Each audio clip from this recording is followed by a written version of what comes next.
Hello, people of grace. In our Sunday worship services together, we've been studying the parables of Jesus. And in last week's parable from Matthew 18, and in several parables that Jesus teaches around this time, including the one that we'll be looking at this Sunday coming up, Jesus mentions this idea of offenses.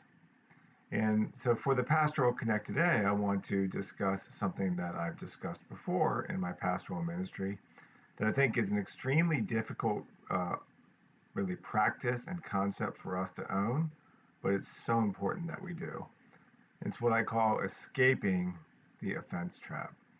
Because Jesus says offenses are going to come, and woe to those by whom they come.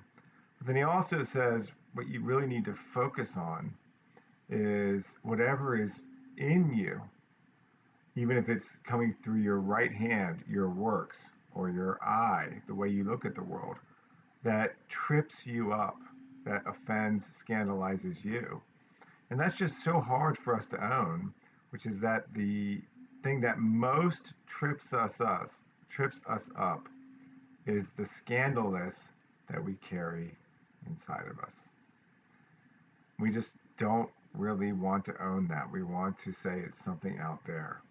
And scandals out there are scandalous. When offensive, horrible things happen in the world, and especially if they happen directly to us, they can easily trip us up. Scandals are scandalous.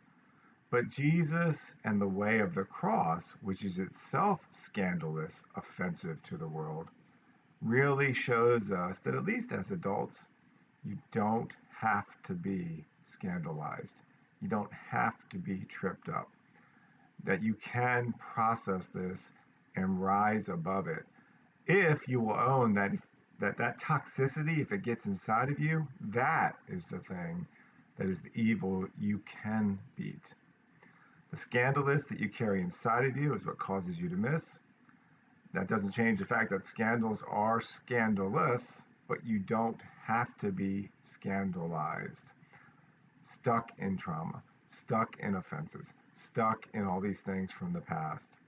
So the question I leave with you for today, and that we'll be exploring in our worship time together this Sunday, is why do we choose to stay scandalized instead of letting go? Why is that? It might be easier to be offended than to really let go, or what Jesus calls forgive. And that is the way of the cross, but it is offensive to us. Ponder that, think about that, tap into the way of the cross. It is the path to freedom. And because the path to freedom has been opened for us, there is encouragement and there is hope. Be encouraged.